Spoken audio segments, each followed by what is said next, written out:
Assalamualaikum warahmatullahi wabarakatuh. Tabung Wakaf Umat Official. Jangan lupa subscribe, like, and share.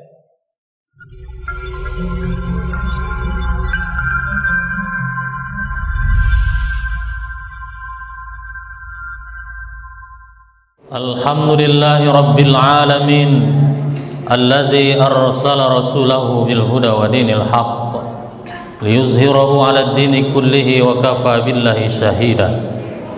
Ashhadu an la ilaha illallah wahdahu la syarika lah wa ashhadu anna Muhammadan abduhu wa rasuluhu la nabiyya ba'dah. Allahumma salli wa sallim ala sayyidina Muhammad wa ala alihi wa ashabihi ajma'in. Usikum bittaqwallah faqad fazal muttaqun. Qala Allah ta'ala fil Qur'anil Karim, a'udzu billahi minasy syaithanir rajim. Ya ayyuhallazina amanu taqullaha haqqa tuqatih wa la tamutunna illa wa antum muslimun. Wa qala aidan fi ayatil ukhra, dzalikal kitabu la raiba fihi hudal lil muttaqin. Shadaqallahul azim. Ma'asyiral muslimin, jemaah Jumat yang dimuliakan oleh Allah Subhanahu wa taala. Bersyukur kita kepada Allah dengan mengucapkan alhamdulillahi rabbil alamin. Berselawat kepada Rasulullah dengan melafazkan Allahumma salli ala sayyidina Muhammad wa ala ali sayyidina Muhammad. Kaum muslimin jemaah Jumat yang dimuliakan Allah, setiap khutbah Jumat khatib mengajak kita semua, terutama diri khatib pribadi, untuk meningkatkan ketakwaan kita kepada Allah Subhanahu wa taala. Hari ini tanggal 18 Ramadan 1442 Hijriah bertepatan dengan tanggal 30 April 2021, hari Jumat. Setiap laki-laki muslim baligh berakal, tak ada uzur syar'i, wajib datang ke masjid untuk melaksanakan salat fardu Jumat secara berjamaah. Datangnya kita pada siang hari ini mudah-mudahan sebagai bentuk ketaatan dan ketakwaan kita kepada Allah Subhanahu wa taala. Apalah arti hidup lama di dunia, diberikan umur yang panjang oleh Allah Subhanahu wa taala, diberikan rezeki harta yang berlimpah, diberikan keturunan yang berprestasi dan menyenangkan mata, tapi tidak mengantarkan kita menjadi orang yang bertakwa di sisi Allah Subhanahu wa taala. Padahal Allah Subhanahu wa taala menegaskan, inna akramakum indallahi atqakum. Sesungguhnya orang yang paling mulia di sisi Allah adalah orang yang paling bertakwa. Ketika hidup di dunia ini dapat mengantarkan kita menjadi orang yang bertakwa, maka pantas dan layak nanti di akhirat dimuliakan oleh Allah Subhanahu wa taala. Kalau kita dimuliakan Allah, sudah pasti ditempatkan pada tempat yang mulia, yakni surga, Jannatun Naim. Tapi kalau hidup di dunia ini tak mau melaksanakan perintah Allah, tak taat, tak takut kepada Allah Subhanahu wa taala, maka tak pantas kita dimuliakan. Kalau kita di akhirat tak dimuliakan Allah, sudah pasti ditempatkan pada tempat yang hina, yakni neraka jahanam. Oleh karena itu, di bulan suci Ramadan tahun ini hendaknya kita benar-benar menjadi orang yang bertakwa sehingga layak dimuliakan oleh Allah Subhanahu wa taala. Kaum muslimin jemaah Jumat yang dimuliakan oleh Allah Subhanahu wa taala, bulan Ramadan adalah bulan di mana diturunkannya Al-Quran oleh Allah Subhanahu wa taala. Kita yang hadir di masjid ini, insya Allah semuanya mampu membaca Al-Quran, dan kita juga tahu makna dan terjemahan Al-Quran, karena di samping Al-Quran dicetak, tapi juga dicetak Al-Quran terjemahan dalam berbagai bahasa, termasuk di negara kita diterjemahkan ke dalam bahasa Indonesia, sehingga kita paham makna dan arti Al-Quran tersebut. Yang menjadi persoalan adalah bagaimana pengamalan kita terhadap isi dan kandungan Al-Quran itu sendiri. Makanya kaum muslimin sidang jemaah Jumat yang dimuliakan oleh Allah Subhanahu wa taala, para ulama salafus saleh memahami dengan ilmu dan kemampuan yang dia miliki, memahami Al-Qur'an, memahami hadis, kemudian muncullah hukum-hukum, muncullah pemahaman-pemahaman fikih dalam bahasa kita. Gunanya apa? Agar mudah kita mengaplikasikan, mengamalkan isi kandungan terutama terkait tentang hukum-hukum yang ada dalam Al-Quran, memudahkan bagi kita orang awam untuk melaksanakan dan mengamalkan isi daripada Al-Quranul Karim. Sehingga Al-Quran tidak hanya dibaca, Al-Quran tidak hanya dihafal, Al-Quran tidak hanya dilombakan dalam musabaqah tilawatil Quran, Al-Quran tidak hanya dijadikan pajangan setelah sebelumnya itu dijadikan mas kawin ketika kita menikah dulu, tapi Al-Quran yang turun dari langit dari Allah Subhanahu wa taala, diturunkan kepada Rasulnya Nabi Muhammad sallallahu alaihi wasallam, disampaikan kepada kita umatnya. Hendaknya Al-Quran itu betul-betul membumi dalam artian diamalkan seluruhnya tanpa kita pilah dan pilih ayat-ayat, ajaran-ajaran, hukum-hukum yang terkandung dalam Al-Quran yang menguntungkan kita, kita amalkan, yang merugikan kita, tak mau kita mengamalkannya. Padahal Allah Subhanahu wa taala menegaskan, ya ayyuhallazina amanu, hai orang-orang beriman, udkhulu fis-silmi kaffah, masuklah ke dalam Islam itu secara menyeluruh, secara sempurna. Apapun ajaran, apapun perintah, apapun aturan yang terkandung dalam Al-Quran, senang tak senang, suka tak suka, menguntungkan atau merugikan kita, maka sami'na wa ata'na, taat, takut kita kepada Allah, seluruhnya mesti kita jalankan. Maka para ulama dulu membagi hukum-hukum yang terkandung di dalam Al-Quran itu kepada 5 bagian. Yang pertama, hukum berkaitan dengan ibadah ritual kita kepada Allah Subhanahu wa taala. Bagaimana cara sholat, ada dalam Al-Quran. Bagaimana cara kita menjalankan ibadah puasa, ada dalam Al-Quran. Bagaimana cara kita membayar zakat, kapan mesti ditunaikan zakat, harta berapa batasnya yang mesti wajib dikeluarkan zakat, semuanya ada dalam Al-Quran. Bagaimana tata cara melaksanakan ibadah haji, pokok pangkalnya seluruh ibadah kita kepada Allah Subhanahu wa taala sudah diatur di dalam Al-Quran oleh para ulama, disebut dengan fikih ibadah. Dari kecil dulu kita mengaji di surau, dilanggar, diajarkan oleh guru kita, oleh ustadz kita, oleh buya kita, bagaimana cara mensucikan diri dari hadas kecil dan hadas besar, bagaimana cara berwudu, bagaimana cara sholat dan lain sebagainya. Hingga hari ini di masjid, di musola ramai ketika kajian-kajian yang dibahas adalah fikih ibadah. Ini bukan hanya untuk dibahas, dipelajari, dikaji, tapi mesti diamalkan, karena ibadah kepada Allah Subhanahu wa taala syaratnya mesti benar cara mengerjakannya. Itulah gunanya kita belajar fikih ibadah, agar sholat kita benar, puasa kita benar, zakat kita benar, haji dan umroh kita benar. Selain ibadah kepada Allah Subhanahu wa taala, kita yang hadir di sini terlahir dari rahim ibu kita yang ada suaminya. Karena rahim ibu yang melahirkan tak ada suaminya hanya satu saja, yakni ibunda Nabiullah Isa alaihissalam. Dia tak bersuami. Itu adalah kekuasaan Allah Subhanahu wa taala. Sementara kita ada ayah, ada bunda kita. Ketika mereka menikah, mesti ada syarat dan rukun yang dipenuhi, ada ikatan ijab dan kabul.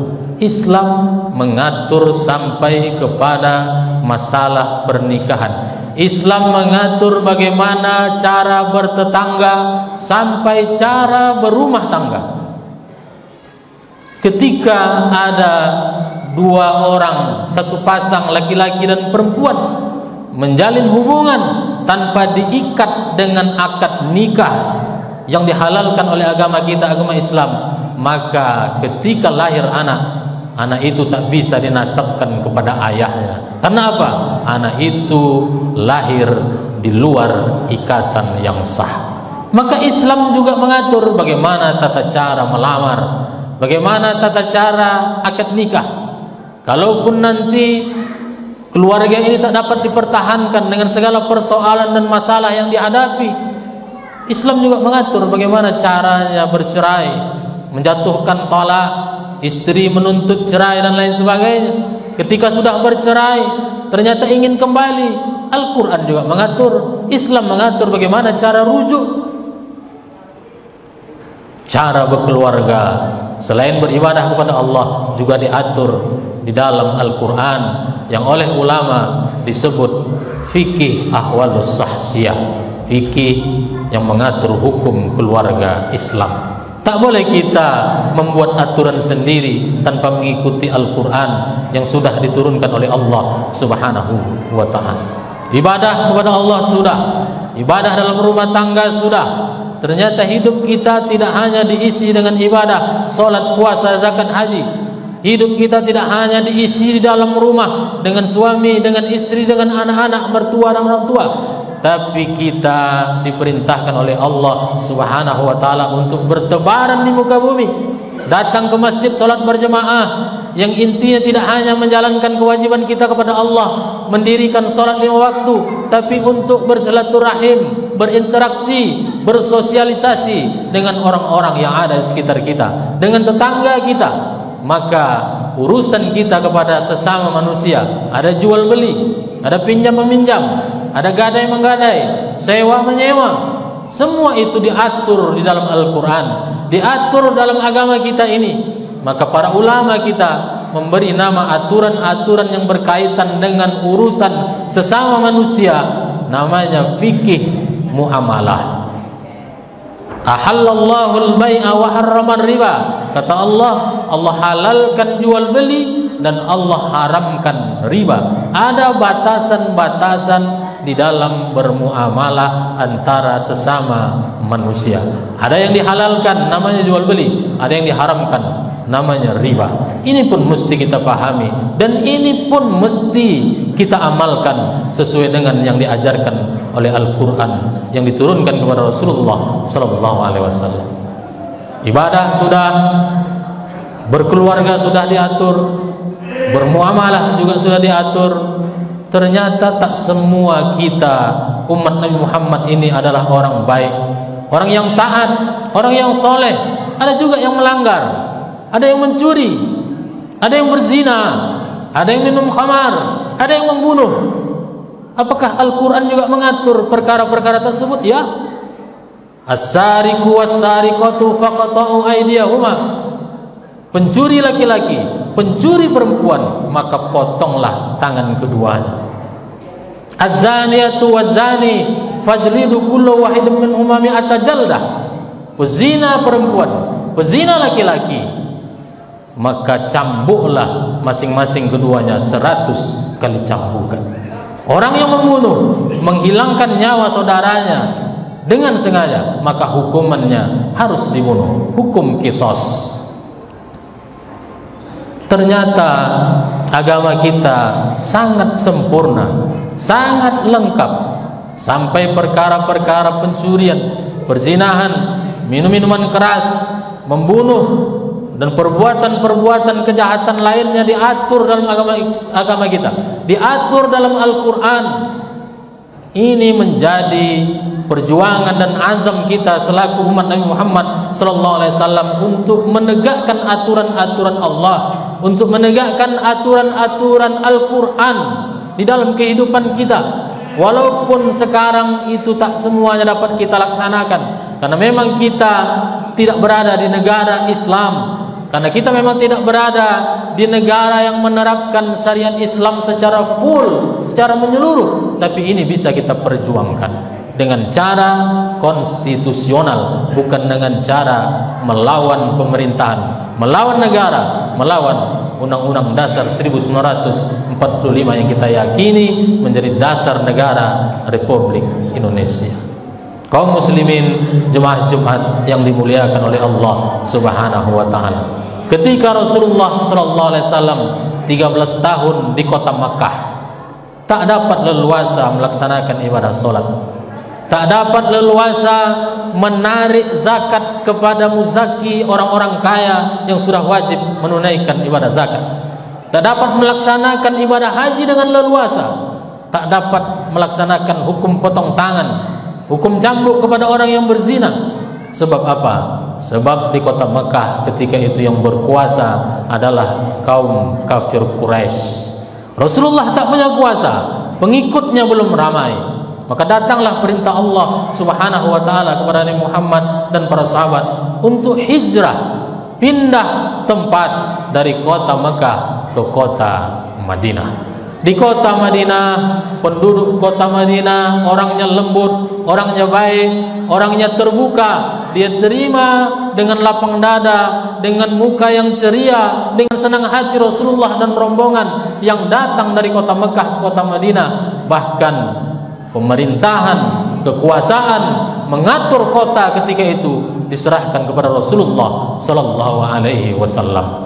Barulah ketika kuasa ada dalam genggaman, dapat beribadah dengan leluasa, dapat menjalankan hukum muamalah dengan sempurna, dapat menjatuhkan hukuman pidana kepada orang yang melanggar. Karena apa? Karena ada kuasa. Maka Islam tidak hanya mengatur tentang ibadah salat. Islam tidak hanya mengatur tentang bagaimana hukum jual beli. Islam tidak hanya mengatur bagaimana hidup berumah tangga. Islam tidak hanya mengatur bagaimana menghukum orang yang melanggar, berbuat pidana, berbuat dosa dan lain sebagainya. Tapi Islam juga mengatur bagaimana cara untuk melaksanakan hukum-hukum tersebut, yakni dengan memiliki kekuasaan di dalam genggaman. Maka para ulama menulis kitab khusus tentang perkara negara, perkara pemerintahan, perkara kekuasaan yang disebut dengan fikih siasah. Hari ini kita tak melihat ada orang mencuri yang dipotong tangan. Hari ini mungkin belum pernah kita saksikan orang berzina dicambuk, dirajam. Tapi ini adalah menjadi tujuan kita bersama, perjuangan kita bersama. Bagaimana caranya? Yang mampu merubah undang-undang adalah pemerintah sebagai eksekutif dan anggota DPR sebagai anggota legislatif. Mereka duduk menjadi presiden, mereka duduk menjadi anggota dewan. Siapa yang memilih?